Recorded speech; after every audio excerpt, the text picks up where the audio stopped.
नमस्कार दोस्तों, आज हमारे साथ हैं करण झा, जो अभी DSSB लोक नारायण हॉस्पिटल LNJP दिल्ली में जिनका सिलेक्शन हुआ है एज ए लैब टेक्नोलॉजिस्ट के रूप में, और जो वर्तमान में कार्यरत हैं NEIGRIHMS central government hospital NEIGRIHMS Meghalaya Shillong में।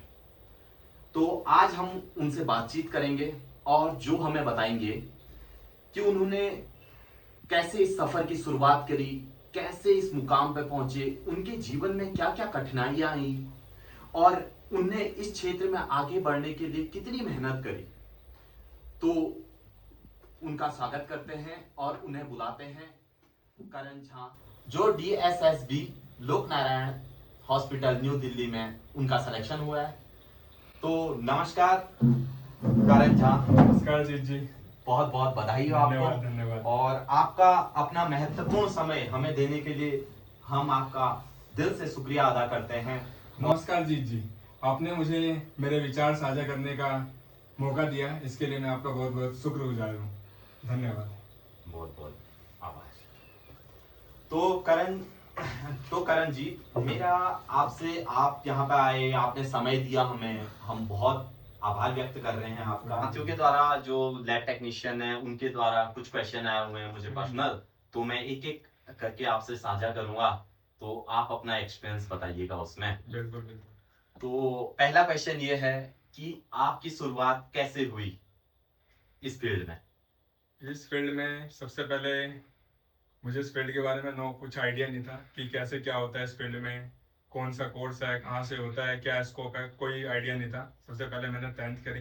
10th करने के बाद एक नॉर्मल एंट्रेंस एग्ज़ाम होता है, कॉमन एंट्रेंस टेस्ट CET, जिसके थ्रू मुझे ये कोर्स अलॉट हुआ, diploma in medical lab technologist. वो मैंने कोर्स किया, 3 साल का कोर्स था। वो कोर्स करने के बाद जब मैं जॉब के लिए गया तब मुझे पता चला इसमें तो मतलब काफ़ी ज़्यादा लेस सैलरी है, प्राइवेट वगैरह में कोई इतना स्कोप नहीं है। फिर किसी ने बताया कि अपनी एजुकेशन बढ़ाइए तब जाके स्कोप होगा। तब जाके मैंने BSc करी जामिया हमदर्द यूनिवर्सिटी से। BSc करने के बाद देन मुझे एम्स में एज अ प्रोजेक्ट टेक्नीशियन काम करने का मौका मिला। मैंने वहाँ पे 2 साल काम किया एम्स न्यू दिल्ली में। देन मैंने ये एंट्रेंस दिया निग्रिम्स का। Then I got selected here और अभी मैं यहाँ पे लास्ट 2 साल से कार्यरत हूँ। इस फील्ड में आने का आपका विचार कैसे आया कि मुझे यही फील्ड चुननी है, लैब टेक्नीशियन ही करना है, यही कोर्स करना है? देखिए जी, ऐसा मेरा कोई विचार था नहीं। बट जैसा कि मैंने आपको पहले बताया कि लोग जब पॉलीटेक्निक में जाते हैं तो लोग सोचते हैं कि सिविल इंजीनियर करें, मैकेनिकल इंजीनियर करें, इलेक्ट्रिकल करें। बट मेरी रैंक कम होने की वजह से मुझे ये कोर्स मिला। बट आज मुझे लगता है कि भगवान ने जो किया वो अच्छा किया, और आज मैं इस मुकाम पे हूँ इस फील्ड की वजह से, और ये फील्ड मुझे आज यहाँ तक लेके आया है। क्या बात है, बहुत अच्छी बात है। ये तो आपको मुकाम मिला है ये आज।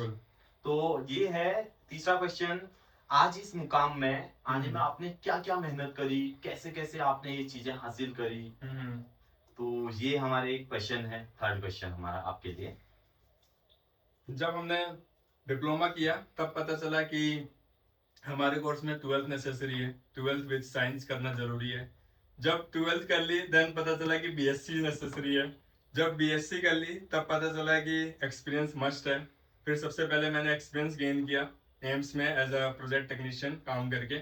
और एम्स में ऐसा होता है जब हम प्रोजेक्ट में काम करते हैं तो कितनी बार फंड नहीं आता।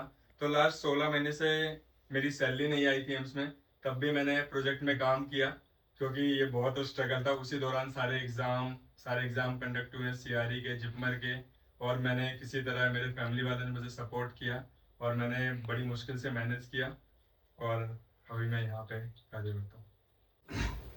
तो करण जी, आप 16 महीने 2 साल आपका सुना है मैंने, आपने बोला जो कि सैलरी नहीं आई। बिल्कुल। तो उस बीच खाना वगैरह आप घर से लाते थे या कोई दे जाता था, दोस्त वगैरह क्या थे आपका उस समय? तो खाना या एक बार बनाया 4 टाइम खा रहे हो, ऐसा कुछ होता था क्या? ऐसा तो कुछ नहीं था। टमाटर लेके आ रहे हैं, एक ही टमाटर है, 15 बार उसी की सब्जी खा रहे हैं, ऐसा क्या होता था? जो बिना सैलरी के तो सरवाइव करना दिल्ली में बहुत मुश्किल है। yes, तो आपको क्या लगता है? ऐसा था जी कि खाने पीने के लिए तो कि मम्मी पापा के ऊपर डिपेंडेंट थे, तो घर वगैरह था तो खाने की तो दिक्कत नहीं। बट हर्डल ये आती थी कि लाइक ट्रेवलिंग का खर्चा और जो हमारे डेली दिनचर्या का खर्चा होता है, कोई फॉर्म अप्लाई करना, फिर उसका एग्जाम देने जाना, लाइक जिपमर का फॉर्म है, उसको उसमें सेलेक्ट हुए, फिर उसका स्किल टेस्ट देने जिपमर ही जाना, तो वो सब काफ़ी हर्डल्स आई थी। तो उस दौरान मैं क्या करता था कि जैसे दिन में अपना ड्यूटी किया, 9 to 5 ड्यूटी आवर्स रहती थी एम्स में, मैं बायोकेमिस्ट्री डिपार्टमेंट में था। उसके बाद मैं क्या करता था, जैसे मेरा ऑफ हो गया, जिस दिन संडे ऑफ है, like Saturday half day, then क्या था, मैं कुछ ब्लड बैंक से कनेक्ट था, तो उस दौरान मैं ब्लड बैंक में कैंप कर लेता था। तो वो मुझे पर डे का 1000 रुपीज पे करते थे। तो वो मैं थोड़े थोड़े पैसे बचा के और अपना फॉर्म अप्लाई करना, फिर अपना जो भी बेसिक नीड्स है, कोई बुक्स लेनी है, कोई एग्जाम देने जाना है, कोई टिकट बनानी है, वो करता था। देन मैंने एक ब्लड बैंक ज्वाइन किया, उसमें मैं नाइट ड्यूटी करता था, सुबह यहाँ पे ड्यूटी, फिर नाइट में वहाँ। नाइट ड्यूटी के दौरान मैं अपना पढ़ाई भी करता था कि हाँ मुझे नाइट में टाइम मिल गया तो मैं अपनी स्टडी भी कर रहा हूँ, क्योंकि प्रिपरेशन भी करनी है, फॉर्म भरने से नहीं होता, तो मैं अपनी पढ़ाई भी जारी जारी रखता था कि मैं पढ़ाई भी करते रहूँ। तो इस हिसाब से मैंने मैनेज किया 16 मंथ। 16 मंथ बहुत बड़ी बात है मुझे लगता है। मेरे तो अगर आपकी जगह मैं होता, मैं जी, सुबह जी। शाम अपने को कोसता कि मैंने क्यों कोर्स कर लिया, मैं दूसरा कोर्स कर लेता, इस कोर्स में तो कुछ है ही नहीं। नहीं, लोगों ने भी मुझे यही बोला कि ये एम्स छोड़ दो, तुम एम्स के चक्कर में पड़े हो कि हाँ नेम है एम्स दिल्ली का इसलिए लगे हुए हो। मेरे काफ़ी फ्रेंड, मेरे फैमिली वालों ने भी बोला कि और भी जगह जॉब है वहाँ ज्वाइन कर लो। लेकिन क्या था कि हमारे फील्ड में 2 साल के एक्सपीरियंस में ऐसा मानते हैं कि आपको 100 बेडेड हॉस्पिटल का एक्सपीरियंस चाहिए होता है। तो उस कंडीशन में अगर हम किसी प्राइवेट या किसी और जैसे करते हैं, काम करते हैं, तो वो क्या होता है, वो बोलते हैं कि आप लिखवा के लाइए कि 100 बेडेड है कि नहीं है। दे वांट प्रूफ कि दिस हॉस्पिटल इज 100 बेडेड और नॉट। सो एम्स के नाम पे कि नहीं एम्स तो होगा ही, एम्स न्यू दिल्ली तो आपको ही पता है इतना बड़ा है। तो इसलिए मैंने सोचा कि नहीं, यहीं पे 2 साल मुझे करना ही है, किसी भी तरह मैनेज करना। मैं ये समझ लूंगा कि मैं एज ए इंटर्नशिप कर रहा हूँ, पैसा तो आएगा ही आज निकल, लेकिन अपॉर्चुनिटी दोबारा नहीं आती है, इसलिए मैं वहीं पे बिना सैलरी के 16 महीने काम करता रहा। तो बिना सैलरी के जब तुम काम कर रहे थे, तुम्हें ये ख्याल नहीं आया कोई मेरा सच्चा दोस्त है? दोस्त तो उसी समय पता लगता है कि कौन है। अब तो आप पहुंच गए, आपकी पोस्ट हो गई, पद मिल गया, तो 1000 दोस्त बन जाते हैं, 1000 लोग मिल जाते जी, हैं। जी। तो आपको क्या लगता है उस समय जो आपका सबसे करीबी दोस्त रहा हो, जिसने मोटिवेशन दिया हो, तो वो कौन होगा ऐसा शख्स आपके लिए? मेरे सारे दोस्त ने काफी हेल्प करी, फाइनेंशियली भी हेल्प करी, मेंटली भी। वो भी कहते थे कि कुछ भी हेल्प हो, काफी जगह वो मेरे साथ स्टैंड करते थे। मेरे लैब के मेंबर भी काफी अच्छे थे, उन्होंने भी मुझे काफी सपोर्ट किया कि कभी भी पैसे की जरूरत है। मेरी फैकल्टी ने भी काफी हेल्प किया, जिनके अंडर में एज अ प्रोजेक्ट में वर्किंग था। मेरे लैब मेंबर मुझे छुट्टी के लिए कभी कोई मना नहीं करना, कोई भी एग्जाम देने जाना वो इजिली मुझे छुट्टी के लिए अलाउ कर देते थे। लाइक कितने जगह ये होता है कि आपने छुट्टी करी तो you have to apply for the application and they want कि you have ECL or not. But मेरा डिपार्टमेंट ऐसा नहीं था, वो मुझे इजीली बोलते थे कि नहीं आपका एग्जाम है, आप जाइए अच्छे से करिए, ऑल दी बेस्ट करके वो मुझे इनकरेज करते थे।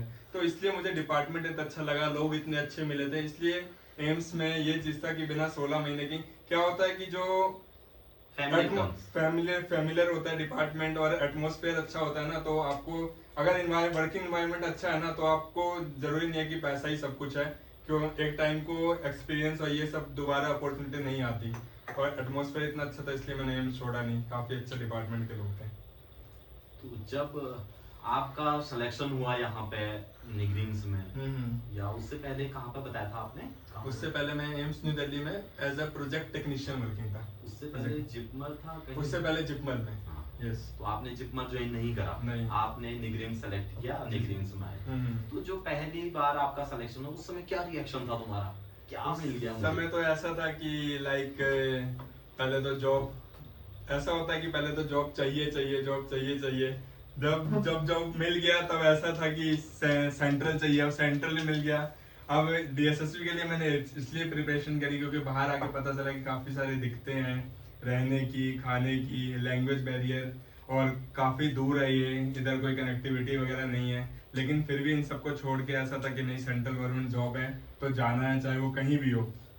उस समय काफी एक्साइटमेंट थी कि नहीं ज्वाइन करना है किसी भी हालत में, तो यहाँ आके ज्वाइन किया था। और जब यहाँ ज्वाइन किया तब जाके मेरी 16 महीने की सैलरी आई थी यहाँ पे ज्वाइन करने के बाद। उस समय तो अचानक से अमीरी एकदम से यहाँ जो यहाँ पे 4 लाख के हिसाब से, या कहते हैं ना कि भगवान देता है तो छप्पड़ फाड़ के देता है, वो वाली बात थी। तो भगवान ने जॉब भी दिया और सैलरी भी आई एक साथ सारी। तो उस उस समय आपने मुझे याद नहीं करा। उस उस समय समय ऐसा थोड़ा था तो याद कि करना था जब आपसे सैलरी मिले आई थी। जी पहली बार काफी अच्छा। जब मैं यहाँ आया तो मैं ऐसे हर मंगलवार हनुमान जी का बहुत बड़ा भक्त हूँ, तो मंदिर जाता था। यहाँ मुझे लगा कि यहाँ हर जगह चर्च वगैरह है, कहाँ मंदिर होगा क्या होगा। तो तब जाके आपसे मुलाकात हुई, तब मुझे पता था कि यहाँ मंदिर है और भगवान मिल गए तो सभी मिल गया। हर जगह स्वर्ग होता है भगवान के मिलने से। तो ये सब जब जर्नी चल रही थी आपकी, तो तुमने कभी खुद से हार माना कि मन हार चुका है, बिल्कुल यार नहीं कर सकते हैं, बिल्कुल अब तो होगा ही नहीं, फिर अपने को खुद ही उस चीज से कैसे संभाला जब सैलरी नहीं आ रही थी? आपने बताया 2-2 साल तक सैलरी नहीं आ रही थी आपकी, और जॉब का सिक्योर है नहीं, तो खुद को कैसे संभाला कि अब मुझे ये करना चाहिए? जी जी जी। ऐसा था कि एक टाइम को लगा कि अब इसमें कोई स्कोप नहीं है, मैं कोई लाइन चेंज कर देता हूँ या मैं किसी और फील्ड में चले जाता हूँ, मैं नर्सिंग कर लेता हूँ और कोई पैरामेडिकल कोर्स कर लेता हूँ। पर उसी दौरान मेरे काफ़ी दोस्त थे, उन्होंने मुझे काफ़ी मोटिवेट किया कि नहीं, ऐसा नहीं है, इस फील्ड में भी काफ़ी अच्छा स्कोप है।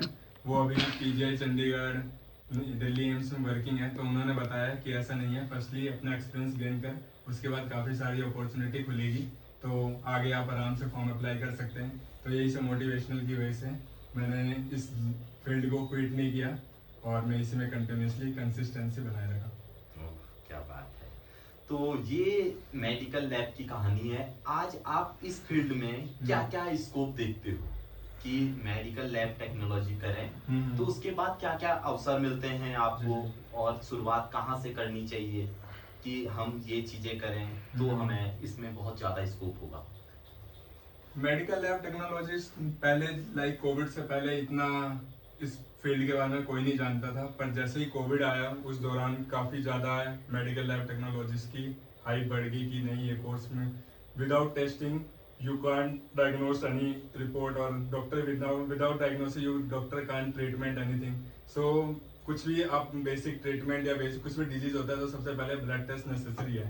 तो इसको लेके काफ़ी ज़्यादा ये कोर्स प्रचलित हुआ आज की डेट में।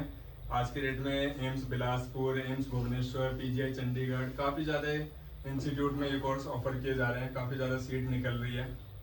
तो अब देखिए आने वाले टाइम में सीआरपीएफ, बीएसएफ, हर जगह इसकी वैकेंसी आती है। सीआरई कंटिन्यूसली कंसिस्टेंसी बनाए हुए हर 6 मंथ में वैकेंसी निकाल देता है। तो बस ज़रूरत है तो मेहनत, लगन और एक हार्डवर्क की। जैसा आपका इतना इस फील्ड में इतना एक्सपीरियंस रहा और आपने हार्ड वर्किंग करा, आज मुकाम पे हैं, आपने जो चाहिए था वो अचीवमेंट है, तो अब कोई नया बंदा या नया कोई हमारा साथी आज से शुरुआत करना चाहे इस नए दौर की कि मुझे भी सरकारी गवर्नमेंट एग्जाम निकालना ही है और इसी फील्ड में जाना है, तो उनको आप क्या सलाह देंगे?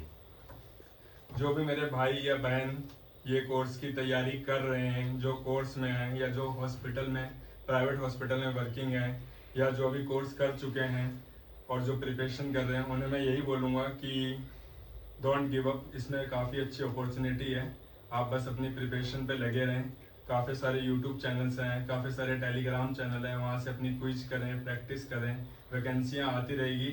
बस अपनी प्रिपरेशन जो है वो अच्छे से रखें, कंसिस्टेंसी बनाए रखें, आपको एक दिन सफलता ज़रूर प्राप्त होगी। जी, तो मैंने ये सुना है कि आपने 2-3 एग्जाम पहले भी निकाल चुके हो। जी जी। तो उन सब में ये सबसे बड़ी उपलब्धि आपके लिए क्या है? आपके पास जॉब तो पहले भी थी, जी जी जी। आज भी आप यहाँ पे निग्रिम्स शिलोंग में कार्यरत एज ए परमानेंट स्टाफ हैं। जी जी जी। वो भी सेंट्रल गवर्नमेंट के अंदर है। तो आपके लिए इन सबसे उपलब्धि जो इनमें क्या रही कि मुझे ये अचीव हो गया है अब बस? उपलब्धियाँ यही है कि मैं ये मानता हूँ कि जो अचीवमेंट होती है, हम जिस भी चीज़ की पढ़ाई कर रहे हैं, चाहे जो आईएएस की पढ़ाई कर रहा है, चाहे जो डॉक्टर की पढ़ाई कर रहा है, चाहे जो इंजीनियर की पढ़ाई कर रहा है, अगर वो उस फील्ड में जाके और उसी फील्ड में अगर जॉब अचीवमेंट करता है तो मेरे हिसाब से उससे बड़ी उपलब्धियाँ कुछ नहीं है। अगर मैंने मेडिकल लैब टेक्नोलॉजी से कोर्स किया और आज मैं उसी फील्ड में एज अ गवर्नमेंट वर्किंग हूँ और मैंने काफ़ी ज़्यादा मेहनत करी है और आज मैं इस जगह हूँ, तो मुझे लगता है इससे बड़ी उपलब्धियाँ कुछ नहीं है। तो करण जी, अब मेरा एक लास्ट क्वेश्चन है एमसीआरई के CRE 5 आ रहा है जो वो उसकी नोटिफिकेशन आ गई है। बिल्कुल शायद 24 से 27 के बीच में उसका एग्जाम का नोटिफिकेशन आ गई। तो अब हमारे पास 30 से 35 दिन पड़े हुए हैं, बच्चों के पास 40 दिन लगभग, जो लैब टेक्नोलॉजिस्ट हैं अभी जो इस फील्ड में जाना चाहते हैं कि गवर्नमेंट जॉब करना चाहते हैं, उन्हें आप क्या बोलेंगे इस डेट में? आप 40 दिन के अंदर MCQ करें, थ्योरी करें या कैसे पढ़ें? आपको क्या लगता है इस चीज में जो उन्हें हेल्प मिल जाए? मैं जो भी कैंडिडेट तैयारी कर रहे हैं MCRE 5 के लिए, मेडिकल लैब टेक्नोलॉजिस्ट के लिए, जूनियर मेडिकल लैब टेक्नोलॉजिस्ट के लिए, मैं उन्हें यही सजेस्ट करूंगा कि सबसे पहले अपना बेसिक कंसेप्ट क्लियर करें कि जो भी उन्होंने डिप्लोमा या बैचलर में पढ़ा है अपने वो बेसिक चीज़ें जो हैं वो रिवाइज करें। यूट्यूब पे काफ़ी सारे चैनल है, आप सर्च कर सकते हैं कि हमें इसके बारे में पढ़ना है, बायोकेमिस्ट्री पढ़ना है, माइक्रोबायोलॉजी वीडियोज MCQ काफ़ी सारे होते हैं। लाइक आपने माइक्रो में इम्यूनोलॉजी पढ़ी, देन आप उसका मॉक टेस्ट लगाएं, यूट्यूब पर सर्च करें कि इम्यूनोलॉजी के मॉक टेस्ट क्वेश्चन, तो काफ़ी सारे कंटेंट आ जाएंगे। बुक के लिए मैं सजेस्ट करना चाहूँगा, अगर आपको माइक्रोबायोलॉजी पढ़नी है तो डॉक्टर अपूर्वा शंकर शास्त्री की बुक है, 2nd एडिशन, मेरे अकॉर्डिंग वो सबसे बेस्ट बुक है पढ़ने के लिए। एंड आपको बायोकेमिस्ट्री पढ़ना है, देन आप सत्यनारायण की बुक पढ़ें। अगर आपको पैथोलॉजी पढ़नी है देन आप कोथाल का 3rd एडिशन बुक पढ़ सकते हैं। ब्लड बैंक के लिए काफ़ी सारी बुक्स अवेलेबल है, एक्चुअली ब्लड बैंक से ज़्यादा क्वेश्चन बनते नहीं हैं, फिर भी अगर आपको देखना है कुछ भी ब्लड ग्रुपिंग वगैरह तो आप ब्लड बैंक के लिए काफ़ी सारे वीडियोज़ हैं, क्वेश्चन बुक वगैरह देख सकते हैं। एंड एनाटॉमी एंड फिजियोलॉजी के लिए रॉस एलिमेंसन मेरे अकॉर्डिंग सबसे बेस्ट बुक है। थैंक यू, मैं सबको यही बोलूँगा अच्छे से तैयारी करें, प्रिपरेशन करें। Thank you to all candidate, best of the luck, आप अपना अच्छे से एग्जाम दें। मैं चाहता हूँ कि आप लोग भी जल्दी से सेलेक्ट हों। धन्यवाद करण जी, आपका बहुत बहुत आभार करते हैं और शुक्रिया अदा करते हैं, आप हमारे इस पर आए और आपने अपने चीज़ें साझा करी। इससे जो भी तैयारी कर रहा है उसे हेल्प मिलेगी। बाकी अगर कुछ भी आपको लैब टेक्नोलॉजिस्ट के बारे में कुछ भी जानना है तो DM करें और आपको इसी चैनल पर आगे चीज़ें और हमसे जुड़ते रहें, आगे इस चैनल पर मिलेंगी चीज़ें। नमस्कार, धन्यवाद।